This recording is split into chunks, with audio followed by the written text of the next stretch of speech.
And ఆ రోజు 1వ తారీఖున ఏప్రిల్లో నా పాప పుట్టినరోజు మీకు తెలిసిందే. పాప పుట్టినరోజుకి నేను జైపూర్కి వెళ్ళాను. ఈ గొడవల మధ్యలో అందరి మధ్యలో వద్దు, ప్రశాంతంగా నా బాబు పాపతో వైఫ్తో వెళ్ళి గడిపొద్దాం అక్కడ 4 రోజులు అనుకొని వెళ్ళాము. కరెక్ట్గా నేను ఆ రోజు వెళ్ళడం అడ్వాంటేజ్గా తీసుకొని నా ఇంట్లో దాదాపు ఒక జల్లపల్లిలో 150 మంది దిగి విష్ణుతో పాటు అందరూ చాలామంది, ఇట్స్ ఆల్ రికార్డెడ్ పోలీసుల్లో అంతా, నా రూమ్లన్నీ పగలగొట్టి నా చిన్నప్పటి నుంచి ఉన్న వస్తువులు, నా పిల్లల వస్తువులు, నా ఇళ్ళ వస్తువులు, బట్టలు, నగలు పెట్టి పగలగొట్టి, సో అన్నీ చేసి అక్కడే బయట కంటైనర్లు వేసేసారు. నా రూమ్లన్నీ పగలగొట్టారు. కోర్టుని మిస్గైడ్ చేసి ఒక ఆర్డర్ కూడా తీసుకొచ్చారు. అండ్ ఈరోజు ఆ కోర్టు ఆర్డర్ కూడా అది తప్పు చేశారని చెప్పి అది రివోక్ చేయడం కూడా జరిగింది ఈరోజు. అండ్ ఇదంతా ఏంటంటే నా పాప బర్త్డే ఉందని కూడా ఆలోచించకుండా ఊర్లో లేనప్పుడు ఇలా చేయడం అనేది ఎంతవరకు కరెక్టో అది మీకే వదిలేస్తున్నాను అందరికీ. అండ్ అదే రోజు ఎప్పుడైతే పగలగొట్టారో అక్కడ నా పాత కారు, ఒక 10 years old కారు, ఆ కారు, నా వైఫ్ కారు, వాళ్ళ నాన్నగారు కొన్ని ఇచ్చిన కారు, 2 మా ఇంట్లోనే ఉన్నింది. అవి 2 టో చేసుకొని తీసుకొచ్చి రోడ్లో వదిలేశారు. సరే అప్పటికి నేను పాప బర్త్డే ఎందుకు కంప్లైంట్లు ఎందుకు మీ అందరికి చెప్పడం అనేసి నా పార్టీకి ఉన్నాను. ఇంకా ఎంతవరకు వెళ్ళారంటే మళ్ళీ నా పాప బర్త్డే రోజే వాళ్ళు నా ఆఫీస్కి వచ్చి నా దగ్గర ఉన్న కారు దొంగతనం చేసుకొని నేరుగా వెళ్ళి అది విష్ణు ఇంట్లో పార్క్ చేయడం, విష్ణు వెనకాల కారులో వచ్చి దిగి ఆ కారు తీసుకెళ్ళడం. మళ్ళీ ఇంకా ఆ రాత్రిని ఇంక మా వాళ్ళు భయపడుతున్నారంటే అప్పుడు నేను జల్లపల్లిలో కూడా మా సెక్యూరిటీ వాళ్ళని కొట్టి ఇవన్నీ చేశారండి. అండ్ ఆల్ వీడియోస్ ఎవిడెన్సెస్ అన్నీ ఉన్నాయి. I'll be presenting it. నేనే జరిగింది వాస్తవం. I don't have to change. ఆ నైట్ వచ్చి ఆ కారు దొంగతనం చేసుకుని వెళ్ళారు.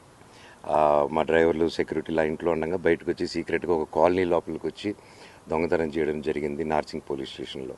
నేను ఇమీడియట్గా సిఐ గారికి జైపూర్ నుంచి ఫోన్ చేశారు, ఇలా దొంగతనం జరిగింది, న్యాయం చేయండి సార్ అంటే వితిన్ 6-7 అవర్స్లో విష్ణు ఇంట్లో చూశారు. తర్వాత మళ్ళీ రికవరీకి వెళ్ళినప్పుడు లేదు, మాధాపూర్ ఆఫీస్కి వెళ్ళింది, వాళ్ళ ఆఫీస్కి. అప్పుడు సిఐ గారు అందరూ వెళ్ళి అక్కడ రికవర్ చేస్తున్నారు. ఎవరైతే విట్నెస్ ఉన్నారో వాళ్ళు వెళ్ళారు అక్కడికి. విట్నెస్ వెళ్తే ఆ విట్నెస్ని కొట్టేదానికి వచ్చారు. అవన్నీ మన సిఐ గారు వీళ్ళందరూ రికార్డింగ్స్ తీస్తున్నారు. ఆ రోజు ఏది అడగట్లేదు. ఫస్ట్ నుంచి I'm very clear about it. కావాలనే ఇది ఫ్యామిలీ గొడవగా మార్చి మార్చి మార్చి అందరినీ పిచ్చోలు చేయడం తప్ప ఇంకేది లేదు. సో పాత విషయాలు పక్కన పెడితే మార్చ్ 27 మీకు ఆర్డర్ చెప్పేస్తాను క్లుప్తంగా. మార్చ్ 27 నేను పాడి షరీఫ్ సిఐ గారికి ఫోన్ చేశాను, 100కి డైల్ చేశాను. ఎందుకంటే నాకు మనుషులు జమ అవుతున్నారు ఇంటి బయట. సార్ నేను నా భార్య పిల్లలు ఉన్నాం ఇక్కడ, పొద్దున అటాక్ అవుతుంది, మాకు టాక్స్ వస్తున్నాయి, దయచేసి మాకు ప్రొటెక్షన్ ఇవ్వండి అని 100 చేయడం జరిగింది. ఆ నైట్ కూడా సిఐ గారు పంపించి మమ్మల్ని ఇంటి బయటికి రమ్మన్నారు. నేను మేమెందుకు సార్ ఇంటి బయటికి రావాలని క్వశ్చన్ చేసి మీరు రాలేదు. ఆ నెక్స్ట్ రోజు మార్నింగ్ కూడా పోలీసులు ఉన్నారు, నేను షూటింగ్ వెళ్ళడం జరిగింది, నేను ఇక్కడ ఉండడం జరిగింది. ఏప్రిల్ 1న నేను ఇక్కడ ఏప్రిల్ 2కి మేము బర్త్డే చేసుకుందామని మేము మా వరకే చేసుకుందాము, ఈ దీంట్లో ఈ గోల్లో అందరినీ పిలుచుకొని ఇది ఒక్కర్లేదు, ప్రశాంతంగా పాపతో టైం స్పెండ్ చేసుకుందాం అన్న బావతో చేసుకుందాం అనే ఉద్దేశంతో ఎవరిని పిలుచుకోకుండా మేము చేసుకుందాం అన్న టైంలో 1వ తారీఖు పొద్దున, 1వ తారీఖు ఆ ముందు రోజు రాత్రి మేము వెళ్ళి సరే ఓకే ఇక్కడ వద్దు జైపూర్కి వెళ్ళిపోదాం, ఇవన్నీ ఎందుకు హెడ్ఏక్, మేము 4 టికెట్లు బుక్ చేసుకొని వెళ్దాం అనుకునే టైంలో మా అందరికి ఇన్ఫామ్ చేసాం వెళ్తున్నామని. నేను వారం ముందు కూడా మా అమ్మగారికి కూడా క్లియర్గా చెప్పేశాను, నాకు విష్ణుకి ఏం కావాలో అన్నీ చేసుకోమనమ్మా, నాకు అక్కడ లేను, నేను నా వైఫ్ నా భార్య కూతురి బర్త్డే సందర్భంగా మేము ప్రియాంప్ ఇచ్చేస్తాం, మాకు మీ ఆస్తి లేదు, ఇది ఆస్తి గొడవే కాదు, మా నాన్నగారికి ఎప్పుడో పెట్టేశాను, నాకు ఆస్తి వద్దు నాన్న, మీది ఆస్తి వద్దు, కానీ పిల్లల భవిష్యత్తుకి మీకు సంబంధం లేదా, అది దట్ ఈస్ ఎందుకంటే స్టూడెంట్స్ నమ్ముకొని వచ్చారు, వాళ్ళు నమ్ముకొని వచ్చారు, అక్కడ స్టార్ట్ అయ్యేంత దూరం వచ్చింది అది. ఈరోజు నాకు ఆశ్చర్యం ఏంటంటే సిఐ గారు మీరు ఇక్కడ ఉండట్లేదు కదా అన్నాడు నాతో. సార్ అయితే మార్చి 27 మీకు ఫోన్ చేశాను కదా సార్, ఇక్కడే కదా ఉన్నాను, మీరే కదా ప్రొటెక్షన్ ఇచ్చారంటే సైలెంట్ ఉంటాడు.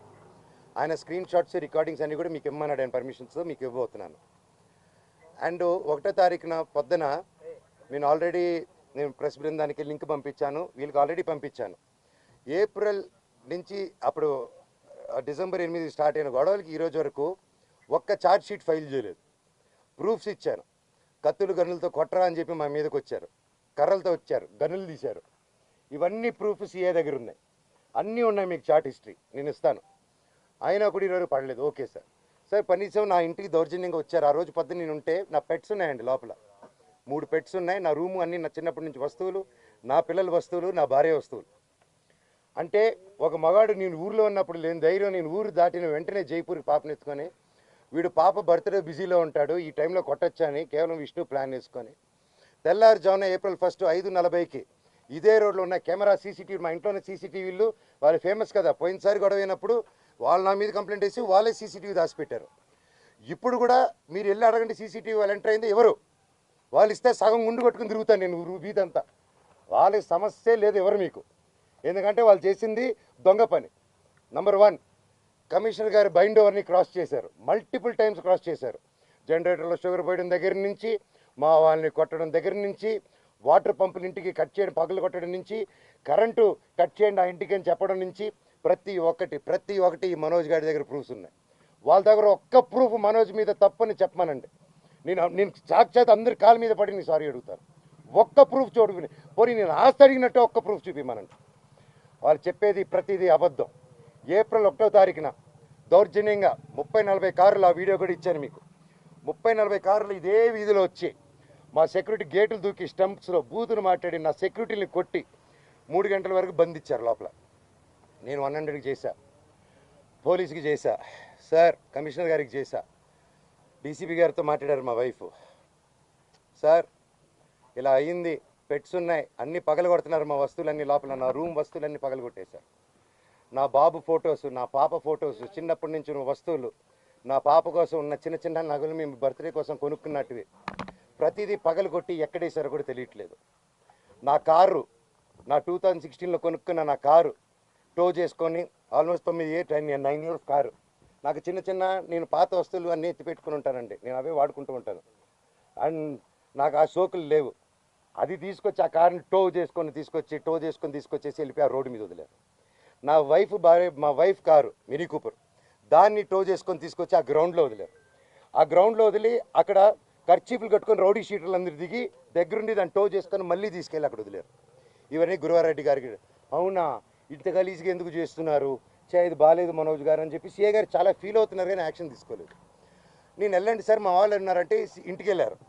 ఇంటికి వెళ్ళి మా సెక్యూరిటీ ఎక్కడని చూశారు, వచ్చేసారు మనోజ్ గారు అన్నారు. సార్ నా ఇంట్లో అంతమంది దూరిపోయి అంత 5 ఎకరాలు అక్కడ ఉండే 3 acres ఇంట్లో మీరు అక్కడ లేదు అంటే ఎలా సార్, మీరు వెతికారంటే నాకు చేశారా సార్ అంటే అది లేదన్నారు. అక్కడ లేరు మనోజ్ గారు, నేను ప్రొటెక్ట్ చేస్తా అన్నారు. ఇది పొద్దునైంది. సాయంత్రం 3 గంటలకి ఇదే మనుషుల సెక్యూరిటీ గార్డుని కారులో వేసుకొని వాళ్ళతో బెదిరించి వాకుమూలను తీసుకొని సిఐ గారికి వచ్చి పోలీస్ స్టేషన్లో అప్పచెప్పారు. ఇప్పుడు పొద్దున అదే సిఐ గారు అక్కడ ఎవరు లేరన్నారు, ఇప్పుడు తిరిగి అప్పచెప్పారు.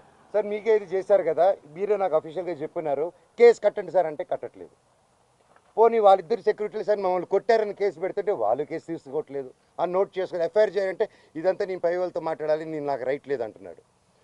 పోనీ నేను జైపూర్ నుంచి ఒక పక్క పాప బర్త్డే సెలబ్రేట్ చేసుకుంటూ జైపూర్ నుంచి మెయిల్ పెట్టాను, సార్ ఇలా జరుగుతుంది, గివ్ ప్రొటెక్షన్, కనీసం నా పెట్స్కి ఏం చేయకుండా చూడండి అనేసి యాజ్ సింపుల్గా నేను పెట్టాను.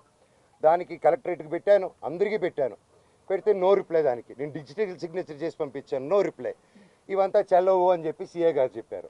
పోనీ కంప్లైంట్ వచ్చింది కదా సార్, యాక్షన్ తీసుకుంటే లేదు. సరే నేను ఊరి నుంచి వచ్చింది, ఇమీడియట్గా కంప్లైంట్ డ్రాఫ్ట్ చేసి, ఈ గ్యాప్లో ఏమైంది, అదే రోజు 1వ తారీఖు బార్జిన్ అయ్యారా, నేను జైపూర్కి వెళ్ళానా, అదే రోజు నైటు విష్ణు అతను ఫాలోయింగ్ కారు ఉంటుంది, ఎక్కువ కారులో అతను మనుషులు వచ్చి నా నార్సింగ్లో నా ఆఫీస్కి గోడలు దూకి లోపలికి వచ్చి నా కారుని దొంగ కీ పెట్టి స్టార్ట్ చేసుకొని ఆ కారు దొంగతనం చేశారండి. అంటే ఎందుకు ఇంత దరిద్రానికి దిగజారుతున్నాడో నాకు అర్థం కావట్లేదు. ఎందుకింత, నేను కేవలం నా భైరవం, నా కన్నప్ప మీదకి నా భైరవం వదులుతాను, ఇది కాదు మనం పోట్లాడాలంటే ఎండి ధరల మీద పోరాడదాం, పని మీద పోరాడదాం, హెల్తీగా పోరాడదామని నా భైరవం వదులుదాం అనుకున్నాం సినిమా. ఇంకంతే, భైరవం వదులుతున్నా అనేసరికి టెన్షన్ అయిపోయి కన్నప్ప పోస్ట్పోన్ చేసుకున్నాడు. ఆ కోపం ఎలా చేసుకోవాలో తెలియక నా మీద ఇదంతా రుద్దుతున్నారు. ఇమీడియట్గా డైవర్షన్. ఇప్పుడు మా అమ్మగారికి, మా నాన్నగారికి, వాళ్ళకి అవసరం అండి ఈ వయసులో. విష్ణు నాకంటే 4 సంవత్సరాలు పెద్దవాడు, అతనికి 4 పిల్లలు ఉన్నారు, వచ్చి మాట్లాడడం తెలియదా, కూర్చొని మాట్లాడమని అడుగుతున్నాను నేను. పెద్దోళ్ళని కూర్చొని పెట్టి మాట్లాడలేరా? ఇవన్నీ కాకుండా ఇలా పోలీస్ ఆఫీసర్తో హైకోర్టు నుంచి నాకు ఆర్డర్ వచ్చిందండి. ఇది బాగా వినండి సార్. హైకోర్టు నుంచి క్లియర్ ఆర్డరు నేను కానీ ఇక్కడ కానీ డిస్ప్యూట్ జరిగేంత వరకు మేము ఇక్కడ ఉండొచ్చు, ఇద్దరు ఉండి నేను ఎవరు ఉండకూడదని చెప్పాల. కలెక్టరేట్ దగ్గరికి వెళ్ళారు, నేను అమ్మ నేను వచ్చి ఉండొచ్చు, నేను ఏం చేయట్లేదు ఇదిగోండి అనేసి నా ఫైలు అప్పచెప్పాను నేను వాళ్ళకి. నేను వీళ్ళకి సినిమాలు పనిచేసినప్పుడు, నేను క్యాంపస్కి పనిచేసినప్పుడు ఒక్క రూపాయి ట్రాన్సాక్షన్ వాళ్ళ దగ్గర నాకు వచ్చిందని చెప్పమానండి. ఈ రోజు వరకు ఈ మనోజు ఒక్క రూపాయి తీసుకోలేదు నా కుటుంబం నుంచి, ఒక్క రూపాయి తీసుకోలేదు ఏ సినిమాకి. నేను బయట ప్రొడక్షన్ హిట్ కొట్టి బయట ప్రొడక్షన్లో చేసుకొని ఒకటి హిట్ కొడితే చాలు తీసుకొచ్చి ఇక్కడ లాక్ చేసేస్తాడు. విష్ణు కంపెనీలో 25 ఫిల్మ్స్లో నువ్వు చేయాలి, వేరే నువ్వు ఇప్పుడు ఆడగట్ట పేసుకొని చేయకపోతే విష్ణు కెరీర్ నిలబడదురా, నువ్వు ఆడగంటే అంటే నాకు కంఫర్టబుల్ లేదు, ఇప్పుడు I'm not ready for lady getup అన్నప్పుడు అంటే సెంటిమెంట్గా కూర్చొని పెట్టి లేదు విష్ణు కెరీర్ నీ చేతిలో ఉంది అని నిలబెడదాం హీరోగా, నువ్వు ఒక పర్ఫార్మెన్స్ నువ్వు కామెడీ చేస్తావు అంతా నువ్వు చేయి అంటే అన్న కోసం అమ్మాయి గెటప్ కూడా వేసుకొని యాక్ట్ చేశానండి.